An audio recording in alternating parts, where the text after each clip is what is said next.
Shalom Bapak Ibu dan teman-teman. Jumpa lagi di Orbit, obrolan bareng kita. Pada kesempatan kali ini, di bulan Mei tahun 2022, kita akan ngobrol tentang satu tema, yaitu Et Jesum per Mariam, atau dalam bahasa Indonesianya, menuju Yesus melalui Maria.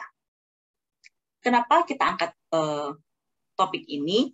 Karena pada bulan Mei di Gereja Katolik, kita akan memperingati sebagai bulan Maria.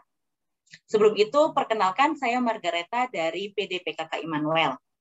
Tanpa berlama-lama lagi, kita langsung saja menyapa narasumber kita kali ini, yaitu Romo Leonardo Sugiono, MSc. Ya. Romo Selamat siang semua. Ya. Siang Romo, apa kabar Mo? Sehat, baik-baik. Salam sehat semuanya. Iya, salam sehat semuanya Romo. Oke, ngomong-ngomong nih Mo, Jakarta udah sepi sekarang ya Mo? Ya, sudah mulai mudik. Bahkan ya. mungkin malam ini menjadi puncak. Oh iya, betul-betul. Iya Mo, nggak kerasa ya Mo, kita udah memasuki bulan kelima nih di tahun 2022. Betul. Ya, cepat sekali waktu berlalu. Nah, ini Mo, ada yang menarik di Gereja Katolik ya, kalau kita lihat. Ada sosok yang kita devosi secara khusus adalah sosok dari Bunda Maria. Boleh mau diceritain sedikit siapa Bunda Maria, terus kenapa Gereja Katolik memposisikan Bunda Maria yang sangat dihormati? Ya, yang kita tahu beberapa gereja yang lain pun tidak memposisikan seperti ini. Ada mungkin secara teologis ataupun hal lain, Mo. Karena rata-rata sih saya mewakili teman-teman muda penasaran juga sih, Mo, kenapa? Iya, sebenarnya sebagai orang Katolik ya tentu pasti kita sudah mendapatkan banyak informasi tentang Bunda Maria. Pertama tentu kalau orang yang dibaptis dari bayi itu pasti akan bertemu waktu komuni pertama. Di situ juga ada materi tentang Bunda Maria. Waktu Krisma juga ada tentang Bunda Maria. Kemudian juga di sekolah, kalau sekolah Katolik atau sekolah negeri yang ada pelajaran agama, tentu di sana ada satu tema tertentu yang juga menjadi bagian penting dari kurikulum, yaitu tentang Bunda Maria. Dan juga dalam Gereja Katolik sendiri kan kita juga selalu diingatkan bahwa setiap bulan Mei, bulan Oktober, secara khusus juga kita menghormati Bunda Maria. Memang secara sederhananya kalau kita melihat dalam kitab suci ya, siapa Bunda Maria kalau pertanyaannya seperti itu ya tentu adalah Bunda yang melahirkan Tuhan Yesus. Tetapi ya tentu tidak hanya sekedar itu. Tidak hanya Ibu Yesus saja. Tetapi bagi Gereja Katolik memang Bunda Maria ini mendapatkan tempat yang istimewa. Karena bukan hanya dia yang melahirkan Yesus. Bukan hanya seperti ibu yang biasa yang membesarkan, kemudian mendidik, kemudian juga nanti setelah besar ya kemudian bisa membantu dan saling membantu. Tetapi kalau dalam Bunda Maria ini memang lain. Tidak seperti ibu-ibu yang melahirkan biasa. Bukan hanya karena memang kelahiran Tuhan Yesus sendiri, juga bukan karena bukan hasil dari hubungan suami istri antara Bunda Maria dengan Santo Yosef. Ya memang dia adalah melahirkan dari karunia Roh Kudus sendiri. Itu yang khas yang juga tidak dimiliki oleh para wanita yang lain. Jadi memang khas Bunda Maria ini. Dia dilibatkan Allah untuk karya keselamatan dunia dengan kelahiran Tuhan Yesus yang adalah juru selamat kita. Sehingga memang berbeda dengan ibu-ibu yang lain. Bunda Maria ini. Apalagi juga Bunda Maria itu tidak hanya melahirkan saja, tetapi dia juga kemudian menyatu dengan Tuhan Yesus sendiri. Dan teladan imannya ini luar biasa. Kita melihat bahwa kalau dalam peristiwa-peristiwa dalam kitab suci itu dari kelahirannya saja, itu sudah suatu yang aneh yang tidak setiap ibu juga bisa menerima seperti itu. Misalnya ketika mendapatkan kabar dari malaikat Tuhan, tentu juga seorang pribadi gadis yang muda yang bisa menerima itu. Dia belum bersuami, awalnya memang dia takut, tapi kemudian dia bisa mengatakan kata-kata yang indah yang menjadi bagian dari hidupnya, dari hidup dari Bunda Maria sendiri. Terjadilah padaku menurut perkataan. Wah, itu luar biasa ya. Kalau terjadi menurut perkataanku, ya itu memang ya mudah, enak saja, malah mungkin kita akan mengatakan apa-apa supaya terjadi. Tetapi terjadi menurut perkataan Allah. Ini yang sangat besar. Ini memang menjadi sumber inspirasi bagi gereja yang hidup dari kehendak Allah sendiri. Aku ini hamba Tuhan, terjadilah padaku menurut perkataan. Dan dia juga bagaimana bisa menyampaikan itu kepada Santo Yosef, ya. Tentu juga pergumulan yang berat. Baru lahirnya saja, lahirnya Tuhan Yesus itu, dia juga sudah tidak mendapat tempat itu kalau di Injil Lukas itu. Tidak mendapatkan tempat penginapan. Akhirnya dia hanya melahirkan di kandang binatang, di palungan, di tempat binatang-binatang makan. Mungkin kalau Bunda Maria pada waktu itu juga mengalami gundah ya. Benarkah ini yang saya lahirkan itu seperti yang disabdakan oleh malaikat Gabriel itu? Kenapa kok lahirnya kok harus mengalami seperti itu? Benarkah ini yang lahir ini adalah anak Allah yang kelak akan menjadi juru selamat dunia? Tentu juga mengalami, tapi Bunda Maria semuanya tetap menjalani saja, dijalani saja. Kemudian juga ketika belum lama melahirkan sudah ada kabar kalau Herodes ingin membunuh bayi-bayi yang lahir di bawah 2 tahun, diungsikan ke Mesir. Itu kan suatu perjuangan yang luar biasa. Waktu menggendong anak mau dipersembahkan di bait Allah, bertemu dengan Simeon dan Hana. Simeon kemudian menggendong dia dan mengatakan, kelak anak ini akan menjadi perbantahan, suatu pedang akan menembus jiwamu sendiri. Coba kalau seorang ibu dikatakan diramal seperti itu, wah tentu itu tidak terima, boleh katakan ya tidak setiap orang bisa menerima seperti itu. Wah, luar biasa. Tapi Bunda Maria tetap menerima dalam hati, tetap berjalan terus. Pokoknya dia yakin, memiliki keyakinan yang luar biasa. Juga ketika hari Paskah, bersama-sama merayakan hari Paskah, dan kemudian Yesus yang adalah masih anak-anak, dia tertinggal di bait Allah itu, sudah berjalan 2 hari, dicari, dikira dengan teman-temannya, dengan yang sebayanya, tapi tidak ada. Akhirnya kembali lagi ke Yerusalem, mencari-cari, dan akhirnya menemukan di bait Allah. Dan di sana sedang ngobrol dengan tua-tua. Dan Bunda Maria mengatakan, "Nak, kenapa engkau membuat kami orang tuamu seperti ini?" Yesus mengatakannya, "Mau apa engkau dengan aku, ibu?"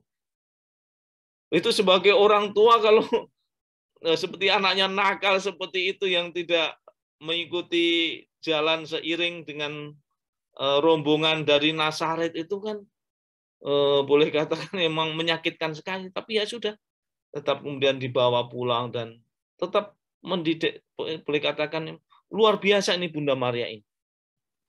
Kemudian juga kita ingat ya, ketika memang banyak peristiwa ya. Ketika Bunda Maria ini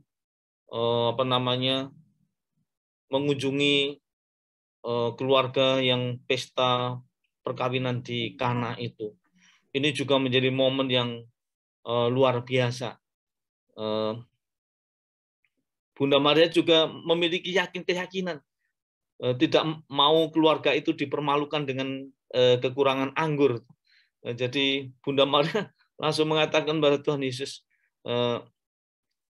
anggurnya habis. Terus Tuhan Yesus, mau apa engkau ibu dengan aku? Saatnya belum tiba. Tetapi Bunda Maria mengatakan dengan pelayan-pelayan, apa yang dia maui, kamu layani saja. Akhirnya terjadi mujizat yang pertama, terjadi air yang menjadi anggur itu. Wah, luar biasa ini Bunda Maria ini. Berbeda dengan orang-orang yang boleh katakan yang biasa ini. Apalagi lebih-lebih yang memang sangat mengharukan, itu ketika Tuhan Yesus disalib. Bunda Maria tidak lari. Tatkala para rasul, para murid-muridnya itu pergi tunggang langgang karena tidak terima, boleh katakan takut dengan orang-orang Yahudi karena Yesus disalibkan. Yesus sengsara mengalami penderitaan. Bunda Maria tetap melihat itu semuanya. Coba kita kalau memiliki anak kita dihukum saja, di penjara saja, mungkin kita sudah rasanya sebagai orang tua sudah menyesal. Tetapi ini Bunda Maria tetap bersama dengan para wanita yang lain tetap berjalan mengikuti derita, salib, bahkan wafat, bahkan kemudian memakamkan Tuhan Yesus. Jadi memang pribadi yang luar biasa. Memang kalau kita membaca Injil ini dan sebenarnya mestinya ya setiap gereja yang lain pun juga kalau sungguh-sungguh membaca, merenungkan kisah tentang Bunda Maria ini, mereka juga tetap akan memberikan penghormatan yang mungkin juga akan seperti kita ini. Bagaimana Bunda Maria menjadi sosok yang tanpa noda, tanpa dosa. Dia terus berjuang dalam iman, tetap yakin percaya, dan Bunda Maria ini kan memang kemudian juga sudah diramalkan sebenarnya dalam kitab suci Perjanjian Lama ya, memang Bunda Maria ini boleh katakan sudah direncanakan oleh Allah sendiri.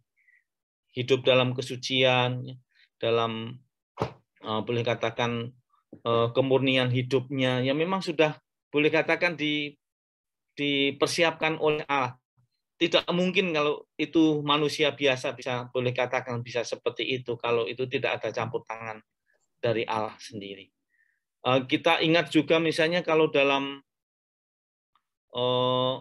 Lumen Gentium itu dikatakan gereja kecuali menghormati Bunda Maria, tetapi juga tetap mengangkat Yesus sebagai satu-satunya pengantara, sehingga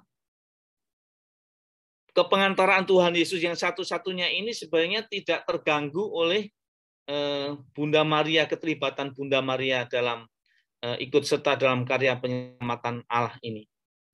Bahkan justru malah menguatkan apa yang diperjuangkan oleh Tuhan Yesus. Sehingga bukan berarti bahwa Bunda Maria itu dalam gereja Katolik itu menggantikan Tuhan Yesus, tidak. Bahkan justru malah sebenarnya menguatkan. Karena dengan mengandung, dengan melahirkan, dengan membesarkan, bahkan juga ikut menderita, Maria telah bekerja sama dengan karya keselamatan Allah untuk menyelamatkan dunia ini. Misalnya itu kalau dikutip dalam Lumen Gentium nomor 61. Bagaimana Bapak-bapak gereja mengatakan seperti itu.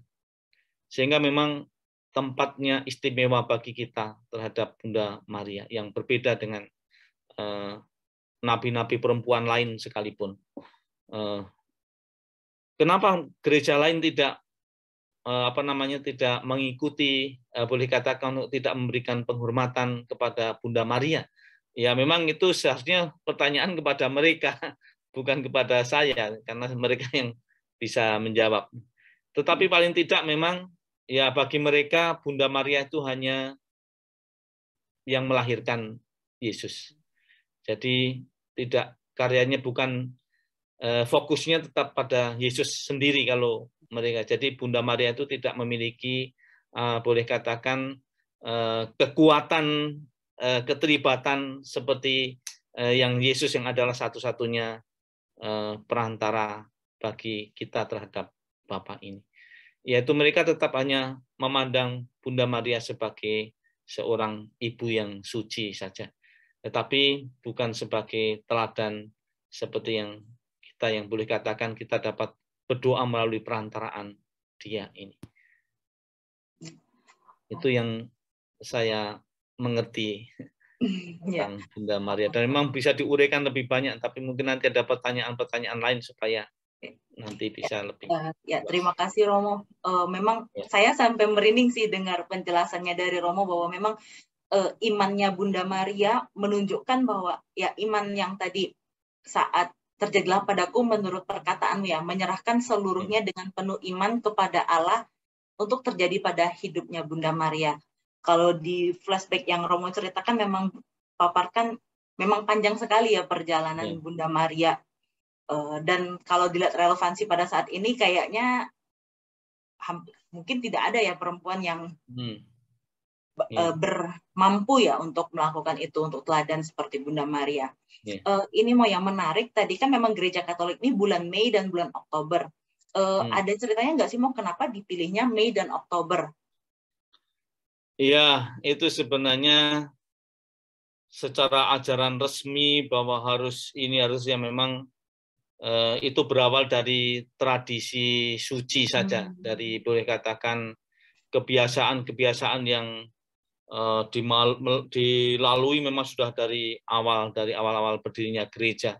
Bagaimana Bunda Maria itu harus dihormati, mendapatkan tempat, bahkan bukan hanya tempat tetapi juga dikhususkan untuk penghormatan dia ini. Mengapa bulan Mei? Itu banyak, boleh katakan ya banyak gagasan atau banyak kalau kita melihat sejarah perkembangan devosi Bunda Maria yang bulan Mei dan bulan Oktober ini barangkali itu pertama-tama karena di Eropa itu ada 4 musim. Musim yang boleh katakan menjadi ditunggu-tunggu oleh orang-orang yang berada di Eropa, negara-negara Eropa itu kan musim semi, ada 4 musim ya. Salah satunya yang memang ditunggu-tunggu adalah musim semi ya. Saat bunga-bunga bertumbuh sangat boleh katakan menjadi indah sekali karena bulan musim semi itu, dan musim semi itu ya jatuhnya itu pada bulan Mei itu. Boleh katakan bulan Mei itu adalah bulan di mana bunga-bunga dedaunan bertumbuh yang memang sangat indah. Udaranya pun juga tidak panas tapi juga tidak dingin. Sehingga memang itu bulan Mei itu ditunggu-tunggu. Di situ barangkali awal juga bagaimana kita merindukan Bunda Maria yang juga ditempatkan sebagai yang kita rindukan itu bulan Mei sebagai bulan Maria. Tetapi juga sebenarnya tahun 1700-an ya, itu memang ada devosi secara khusus itu untuk Bunda Maria ini. Yang secara khusus memang disebarkan oleh para imam Yesuit ya, untuk menyebarkan boleh katakan devosi tentang Bunda Maria. Awalnya dari situ, dan kalau tidak salah itu juga tahun 1800-an itu Paus Pius ke-7 itu pernah ditangkap oleh tentara dari Napoleon itu, dipenjarakan. Kemudian Paus meminta dukungan doa-doa melalui Bunda Maria. Dan pada tanggal 24 Mei, bulan Mei, Paus itu dibebaskan karena doa-doa dari melalui perantaraan Bunda Maria ini. Kemudian juga yang paling besar barangkali itu peristiwa Bunda Maria yang dikandung tanpa noda itu, yang tanpa noda dosa tahun 1854 itu yang memang menegaskan ya, bahwa bulan Mei itu sebagai bulan Maria secara universal. Gereja di dunia menghormati Bunda Maria yang ditetapkan oleh Paulus ke-6 agar Bunda Maria secara khusus dihormati pada bulan Mei. Dan itu juga rupanya juga ada beberapa penampakan Bunda Maria itu pada bulan Mei. Ya memang persisnya mengapa kok bulan Mei itu sejarahnya yang panjang. Ada beberapa hal yang boleh katakan mengarah kepada bulan Mei itu. Dari beberapa sumber, dari beberapa buku yang pernah saya baca juga memang arahnya kenapa bulan Mei ya lebih-lebih juga karena seperti yang saya sampaikan tadi. Musim semi, kemudian juga Paus yang ditahan, kemudian setelah berdoa melalui perantaraan Bunda Maria pada bulan Mei dibebaskan, juga ada beberapa penampakan pada bulan Mei.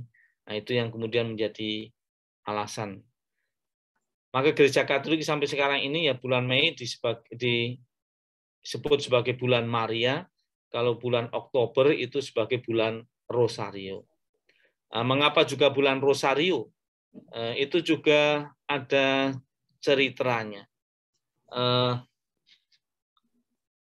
Bulan Oktober itu dijadikan bulan Rosario itu karena memang bulan itu yang diyakini oleh Santo Dominikus yang menyebar doa-doa kepada Bunda Maria ini menjadi bulan yang boleh katakan yang sakral untuk berdoa secara khusus, berdoa Rosario ini. Dan juga lebih-lebih Santo Dominikus ini memang menyebarkan devosi melalui doa Rosario ini, sehingga dijadikan boleh katakan sebagai bulan Rosario karena peristiwa-peristiwa itu. Dan juga lebih-lebih juga kalau dihubungkan dengan misalnya pertempuran tahun 1600-an ketika tentara-tentara Eropa boleh katakan itu menghadapi tentara Turki yang dipimpin oleh Kerajaan Ottoman itu. Waktu itu Eropa kan diserang dan Paus pernah mengatakan, Paus Pius yang kelima pernah mengatakan ya, mari kita berdoa saja untuk peperangan ini, karena sebenarnya waktu itu hampir tidak mungkin tentara Eropa itu bisa memenangkan karena jumlahnya sedikit. Maka hanya dengan bantuan doa, dengan doa Rosario ini, dan bahkan juga tentara-tentara juga membawa Rosario di sakunya dan seterusnya itu, yaitu pertempuran di Lepanto. Pertempuran itu menjadi pertempuran yang boleh katakan karena kemenangannya itu karena bantuan Tuhan melalui perantaraan Bunda Maria itu. Sehingga sesuatu hal yang tidak mungkin bisa mungkin terjadi karena perantaraan Bunda Maria itu. Dan itu dijadikan menjadi boleh katakan peringatan yang sakral, karena tanggal 7 Oktober itu sebagai Bunda Rosari, Ratu Rosari itu Bunda Maria yang boleh katakan membela karena umatnya atau tentara-tentaranya berdoa melalui perantaraan dia dengan berdoa Rosario itu. Barangkali itu yang mengapa bulan Oktober itu ya karena itu kemenangan dari peperangan melawan Kerajaan Ottoman itu, yang memang peristiwa yang tidak mungkin sebenarnya karena kalah jumlah pasukan, tetapi bisa memenangkan itu. Itulah yang barangkali sehingga gereja juga menggunakan tanggal itu, tanggal 7 Oktober oleh Paus Pius ke-5 sebagai bulan Rosario. Ya memang banyak versi-versi, tapi ya, kurang lebih yang pernah saya pelajari, yang pernah saya baca, ya kurang lebih intinya itu seperti itu. Memang juga banyak yang ada argumentasi yang lain ada itu, tapi yang sering saya baca, saya dengar yang ini. Ya sih, mau kalau yang tentang tadi Paus Pius itu saya juga pernah dengar sih, mau kalau tapi ya yang melawan tentara Turki itu, dan semua masyarakat pun juga berdoa rosario sehingga kalau nggak salah dari tentaranya Turkinya itu sih yang mundur karena sepertinya katanya alam yang berperang melawan mereka, jadi mereka akhirnya mundur. Ya itu memang sejarah-sejarah yang mencatat dan memang terjadi. Ini tadi kan juga sempat dibahas nih, ada penampakan Bunda Maria. Nah, iya banyak sekali tercatat sih, banyak terjadi penampakan Bunda Maria, Lodres, banyak sekali. Itu kenapa ya, kok Bunda Maria sering gitu menampakkan dirinya ke umatnya seperti itu. Sedangkan kalau Yesus agak jarang lah ya, kecuali kayak sakramen. Itu kan beberapa kali pernah kita lihat roti dan anggur yang berubah seperti itu. Tapi kalau Bunda Maria kayaknya sepertinya sering ya, bukan ya, banyak kisah seperti itu. Kenapa ya,